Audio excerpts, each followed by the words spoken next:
আসসালামু আলাইকুম বন্ধুরা, কেমন আছেন? আশা করি আপনারা সবাই ভালো আছেন। আপনাদের দুই আলহামদুলিল্লাহ আমি একদম ভালো আছি। এখন কটা বাজে জানি না, আমি আমার ব্লগটা স্টার্ট করছি সকালবেলা। কালকে রাত থেকে আমাদের মন মেজাজ দুজনের খুব খারাপ ছিল, খাওয়া দাওয়া পুরো উঠে যাওয়ারই মতো এরকম হয়েছিল, খাওয়া দাওয়া করি না। তো কালকে রাত্রের ভাত তরকারি সব বেঁচে ছিল, সেইগুলোই আজকে বেলা করে খেয়েছি। আর বেলার সময় রান্নাও করেছি, ব্লগিংয়ের একটু ইচ্ছা নেই কিন্তু করতে হবে। কি রান্না করেছি না করেছি দেখিয়ে দিই। এটা আছে গরম ভাত, দুবেলার করে নিয়েছি। আর বর আমার আজকে ঘরে আছে। আল্লাহ যা করে জানেন তো, ভালোর জন্যই সবকিছু করে, সবকিছুর পেছনে একটা কারণ থাকে। হ্যাঁ বলো বাবু। বর এখন সেই টেবিল ফ্যানটা আমাদের ছিল না, যেটা ভেঙে গেছিল, ওটা আমরা ভাবছিলাম বিক্রি করে দেবো বলে। এই যে এটা ভাবছিলাম বিক্রি করে দেবো বলে, একটা ডুগডুগিয়ালা আসছে, ওনাকে বলছি যে এটা কত নেবেন বলুন, বলছে 50 টাকা। আমার বড় বলছে পাইলে এটা 50 টাকা দিয়ে না দিয়ে আমি এটা ঠিক করে নিই। আমি বলছি সব থেকে বেস্ট এটাই হবে। আর কি রান্না করেছি না করেছি দেখিয়ে দিই। শিম আলু ভাজা, বাবুই বললো শিম আলু ভাজা করে দাও। শিমগুলো কদিন পড়েছিল বললাম না ফ্রিজে, সেগুলোর অবস্থাতে গতি করে দিয়েছি। আর এটাই করেছি ঝিঙে আলু, মাছগুলো ভেতরে হয়ে গেছে, 2 চাকা মাছ দিয়ে খাওয়ার টাইমে দেখিয়ে দেবো।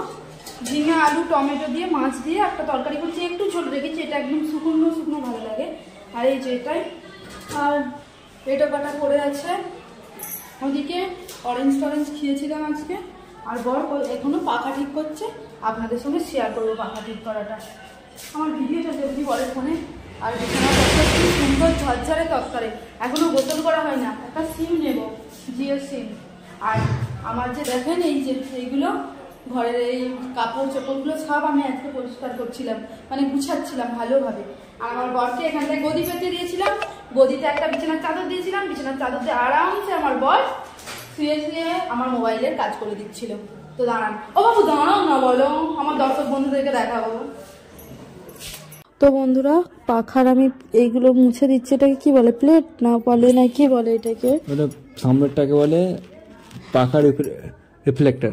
ওটাকে আমি মুছে দিচ্ছি। আমার বর প্রথমে বলছিল আমাকে যে ধুয়ে দাও, তারপর বললাম না, খারাপ তো ব্রাশ রয়েছে, তো ব্রাশ দিয়ে ঝুলগুলো ভালোভাবে ঝেড়ে দিই। এই পাখার হাওয়াটা খুব ঠান্ডা আসে, তো খুব ভালোই পাখার হাওয়াটা এমনি মাশাআল্লাহ। আর দেখুন হয়েই গেছে অলমোস্ট পুরো, কত পরিষ্কার হয়ে যাবে এক মুহূর্তের মধ্যেই। দেখেন আপনারা শুধু শুধু আমার হাতের দিকে তাকিয়ে থাকেন কিভাবে পরিষ্কার করছি আর কত ভালোভাবে সাফ হচ্ছে। এই যে এটা দেখেন কতটা নোংরা হয়ে পড়ে রয়েছে। প্রথমে ভাবছিলাম এ দিয়ে চলে যাবে ব্রাশ দিয়ে ঝাড়লে, তারপর দেখলাম না, ব্রাশ দিয়ে যাবে না। তাই জন্য একটা ভিজে ন্যাকড়া নিলাম, ন্যাকড়াটা নিয়ে এটা সাফ করে নিচ্ছি। প্লেটগুলো সাফ করে নেওয়ার পরে তারপরে দেখা যাক কি হয়। এই দেখুন ধীরে ধীরে দেখছেন কতটা পরিষ্কার হচ্ছে। এটা 1%ও হয় না, পেছনটাও পরিষ্কার করে নিচ্ছে। আপনাদেরকে দেখাচ্ছি কোনখানটা নোংরা রয়েছে। দেখছেন ঝুলগুলো কেমন পড়ছে, ভর্তি নোংরা হয়েছে, যেহেতু ইউজই করা হয় না। পাখাটা তোলা রয়েছে আর ভেঙে গেছে, এটা একবার পড়ে গেছিলো, সেই থেকেই ভেঙে গেছে। আর এই যে বড়মশাই বসেছে, বড়মশাই বসে ওকে বললাম আমি যে তুমি স্ক্রুগুলো দেখো, দেখে তুমি সব ঠিক করে নাও, তারপরে কি কাজ আছে তোমার করবে। তার আগে আমি এইগুলো একটু পরিষ্কার করে দিচ্ছি ভালোভাবে। আর এত আমার বড় ফালতু, আমার মেহনতটার পুরো জল ঢেলে দিয়েছে। আমি কত শখ করে এটা করছি, পরিষ্কার করছি। আমার বড় আমার সঙ্গে অনেকই আর কি মারছে। আর এই যে দেখুন ফাইনাল, এটা হয়েই রয়েছে, হয়ে গেছে অলমোস্ট কমপ্লিট।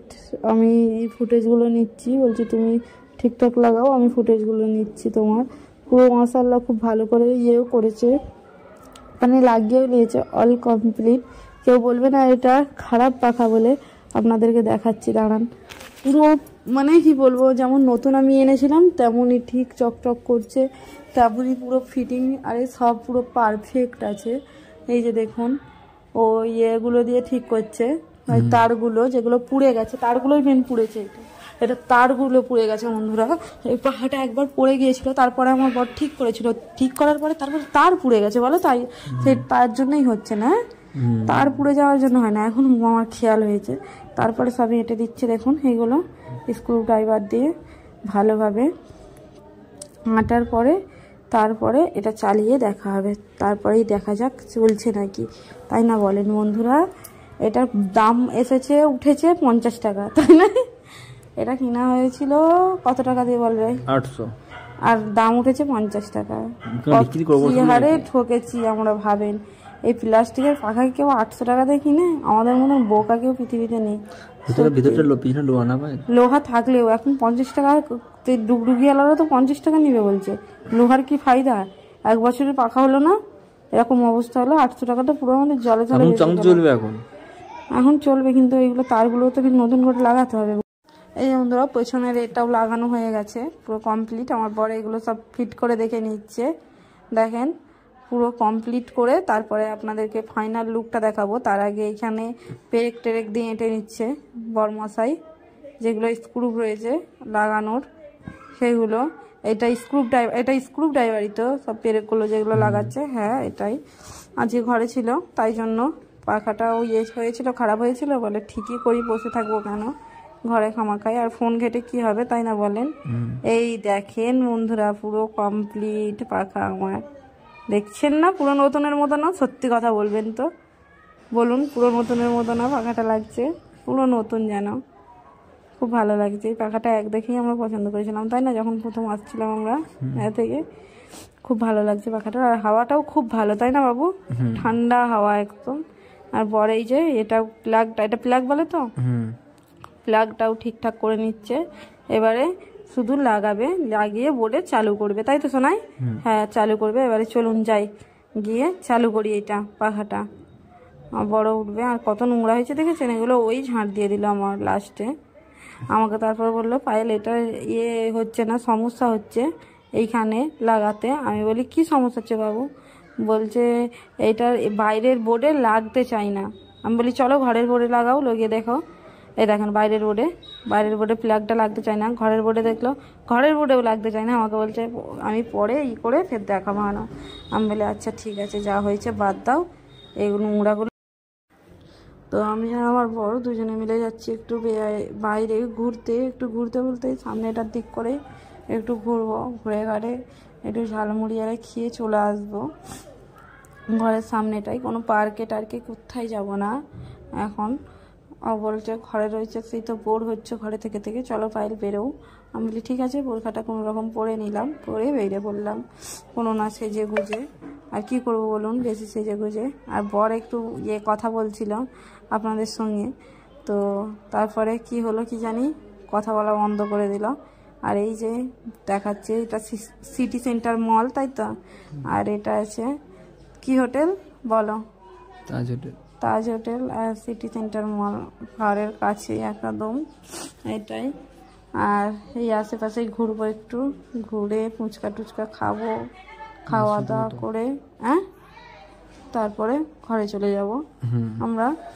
আর এই যে জুম করে দেখাচ্ছে আমার বর, ক্যামেরা ধরছে, আমাকে বলতে পারি তুমি একটু আগে যাও, তোমার ভিডিও করে দিই। আমি ঠিক আছে, তাই আগে আসছিলাম, বর ভিডিও করে দিয়েছে আমার। খুব ভালো লাগছিল দুপুরবেলা ঘুরতে। আসতে করতে ঘরে রাত হয়ে গেছে আমাদের, এত ঘুরছিলাম। কি করব, ঘরে বসে থেকে বোর হয়ে যাচ্ছিলাম দুজনে, তাই জন্য। আর বর এখন ফের কাজের জায়গায় কবে ছুটি পাবে না পাবে কোনো ঠিক নেই, তাই জন্য আরোই ঘুরিয়ে নিলাম এটাই।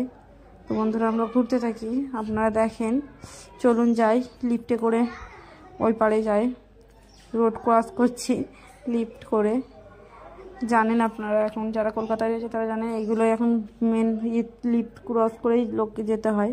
আর এই পারে চলে আসছি, এবারে গাড়ি ধরবো, গাড়ি ধরে তারপরে দেখি কি করি।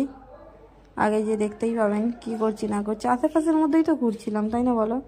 এসে দূরেতে যাই না, অটো ধরবো বলে, তাই জন্য দাঁড়িয়েছিলাম বন্ধুরা এটাই। আর বড় আপনাদেরকে 4:05 দেখাচ্ছে, তখন প্রায় কটা বাজে খেয়াল নেই ঠিকঠাক, বলো কটা বাজে না বাজে? 4টে বাজে। আসতে করতে আমাদের রাত্রেবেলা 8টা-9টা বেজে গেল। আর এই যে রাত্রেবেলা দেখেন বন্ধুরা, এবারে চানামুড়ি নিচ্ছি আমরা, চানামুড়ি খাবো বলে, মশলা মুড়ি চানামুড়ি বলি। এই মশলা মুড়িটা অসাধারণ লেগেছে একটা।